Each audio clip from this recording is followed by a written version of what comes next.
नमस्कार, disclosure with Vinod में आपका स्वागत है।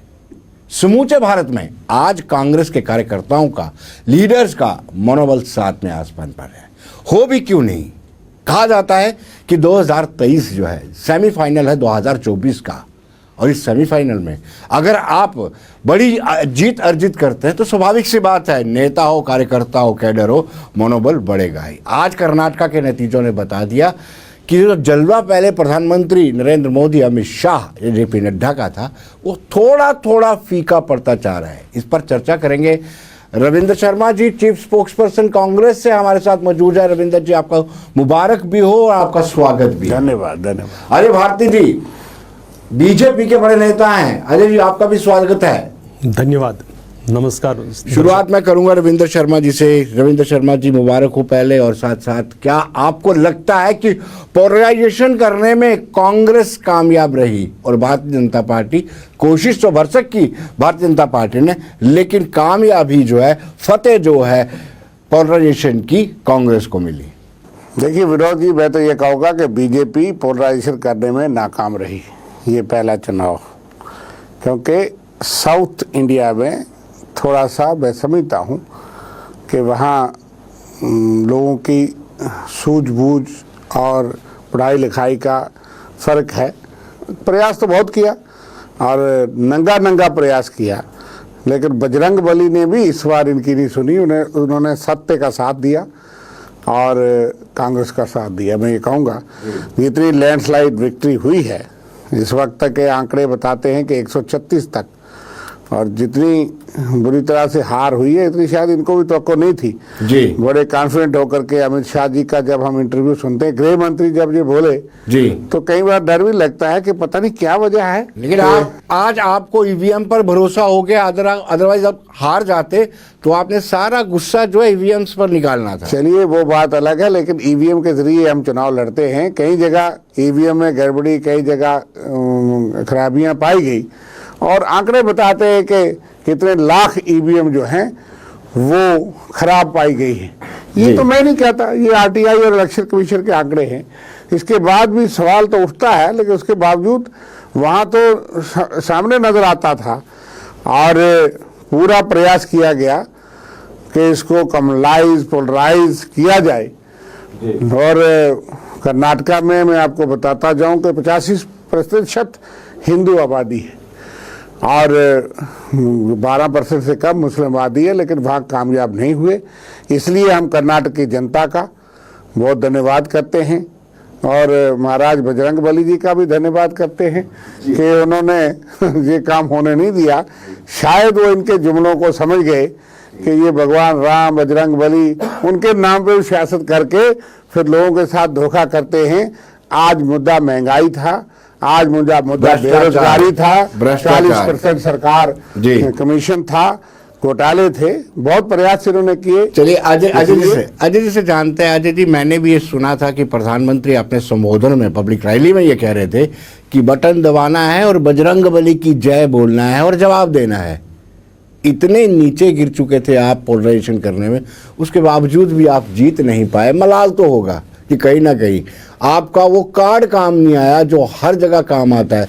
और दूसरी बड़ी बात, ये खुद रविंद्र जी ने कहा कि उत्तर भारत के लोगों को ऐसे बरगलाया जा सकता है, उधर नहीं। विनोद जी, सबसे पहले मैं कांग्रेस पार्टी और रविंद्र शर्मा जी को बहुत बहुत हृदय से बधाई देता हूं।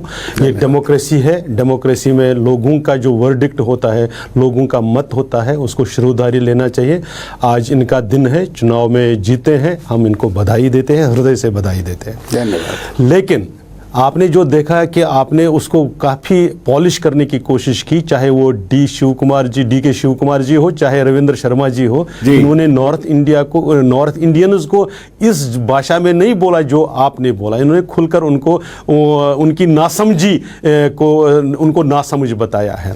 खैर, चुनाव का मौका है और अब इनको जीत मिली है।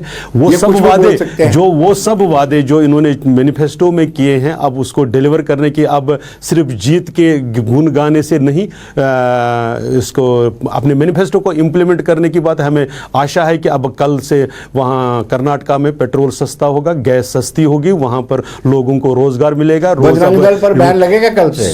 ये देखने वाली वही तो मैं बात कह रहा हूँ कि जो पोलराइजेशन की आप बात कर रहे हैं, वो पोलराइजेशन चाहे वो नॉर्थ साउथ रीजन के नाम पर हो, चाहे वो रिलीजन के नाम पर हो, कांग्रेस ने उसको इम्प्लीमेंट करके दिखाया है। लेकिन मैं आज किसी एनालिसिस की तरफ नहीं जाना चाहूँगा। हाँ, एक बात और आपके ध्यान में, दर्शकों के ध्यान में लाऊंगा। आज यूपी में भी चुनाव हुए तो वहाँ पर भी परिणाम हम देख रहे हैं। इसलिए सिर्फ एक चुनाव में जीत हुई है, मैं उसको बिल्कुल, मैंने शुरू ही बधाई देने से करी है, जीत हुई है। और लोकमत में, लोकतंत्र में लोकमत का सम्मान है, हम भी हृदय से सम्मान करते हैं और इसको स्वीकार करते हैं। रविंद्र जी, हिमाचल में जब जीत हुई थी तब आपने इसका जिक्र नहीं किया था कि उत्तर भारत के लोग समझदार है या नहीं है? देखिए, बात यह है कि इन्होंने बहुत कोशिश की बजरंग दल और बजरंग दल को घुमाने की। ये अब भी प्रयास करते हैं, ये आर्ट है बीजेपी के लिए, ये प्रयास है। धार्मिक जो आस्था की बात है उसमें उत्तरी भारत में ये करते आए, लेकिन वहाँ पे शायद मीडिया ने भी इस तरह से इनका साथ नहीं दिया। ये सारी बात को घुमाते। बजरंग दल और बजरंग बली में बहुत अंतर है, राम सेना और भगवान राम में बहुत अंतर है। ये राम सेना पे प्रतिबंध लगाएं गोवा में मनोहर पारीकर और भाजपा तो कोई मुद्दा नहीं बनता। अगर वहां लिखा जाए कि एज पर लॉ, जी मैनिफेस्टो में ये लिखा गया है कि कानून के मुताबिक ये देखा जाएगा कि अगर हिंसा में कोई संस्था मुलव्वस होगी, उनके खिलाफ कानूनी तौर पे ये जायज होगा तो वो लग सकता है। अगर राम सेना पे लग सकता है। शिवसेना के टुकड़े करने से शिवसेना का, शिवजी महाराज का अपमान नहीं हुआ। तो इसलिए मैं ये कहता हूँ जो करते आए ये उत्तरी भारत में वो उसमें कामयाब नहीं हुए। कर्नाटका बहुत बड़ा प्रदेश है, 224 सीटें हैं। साउथ इंडिया में सबसे एक ही स्टेट थी जहाँ पे इनका थोड़ा सा वर्चस्व था, इसलिए साउथ में इनका खत्म हो गया। इन्होंने केरला फिल्म भी लाई और भी फिल्में लाते हैं, प्रयास करते हैं।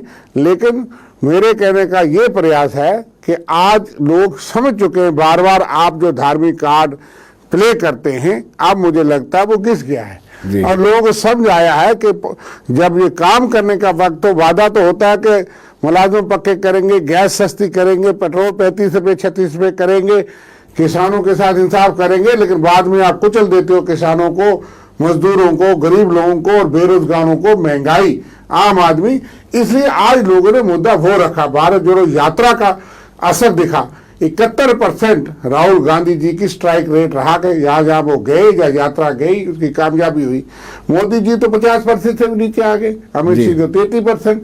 आप बदनाम करिए कि नड्डा जी का नाम लेंगे, वो मोदी जी और अमित शाह के नहीं होगा। जीत होती म्यूनसिपैलिटी में तो वहां भी मोदी जी का नाम इस्तेमाल करते हैं, श्रेय उनको और डिस्क्रेडिट नड्डा जी को। तो हिमाचल में जो है नड्डा जी थे, वहां क्या हालत हुई। और उससे पहले आपको ट्रेंड मिल गया था कि चारों सीटें वहां लोकसभा की और विधानसभा की कांग्रेस ने जीती थी। तो इसलिए ये अब उल्टी गिनती शुरू हो गई है। ट्रेलर है, सेमीफाइनल है, लेकिन 2024 के लिए ये एक मंच बन गया है। मैं ये कह सकता हूं कि अब 2024 के चुनाव में अपोजिशन कांग्रेस इसको लीड करेगी। अजय जी से सुनना चाहेंगे। अजय जी, ये फिल्में कहाँ से आ जाती हैं? पहले कहा जाता था गोदी मीडिया, अब तो कांग्रेस के लोग कहने लगे हैं गोदी प्रोड्यूसर। नहीं, वो दरबारी मीडिया और दरबारी प्रोड्यूसरों के जवाब में उनको कुछ शब्द का आविष्कार तो करना ही है। दरबारी मीडिया तो वही हुआ ना कि जो आपने बताया वही छपेगा, उसके आगे कोई बात छपेगी नहीं। लेकिन इससे पहले मैं, आपने जो धार्मिक चीज़ों को लेकर बातें की, जो बजरंग दल और बजरंग बली में अंतर करने की प्रयत्न करते हैं, लेकिन भूल जाते हैं कि एफिडेविट में देकर, दायर करके कोर्ट में बताते हैं राम एक काल्पनिक कहानी है। तो उनको अपने, और ये 1947 से भारत देश देख रहा है कि कांग्रेस पार्टी ने जो मेजॉरिटी कम्युनिटी है उसके साथ किस प्रकार से अन्याय किया है, किस प्रकार से यहाँ पर वो जो गर्व करने वाली बात है उसको होने नहीं दिया और एक हीन भावना उत्पन्न कर दी मेजॉरिटी कम्युनिटी में। और जो भी फिल्म, चाहे वो कश्मीर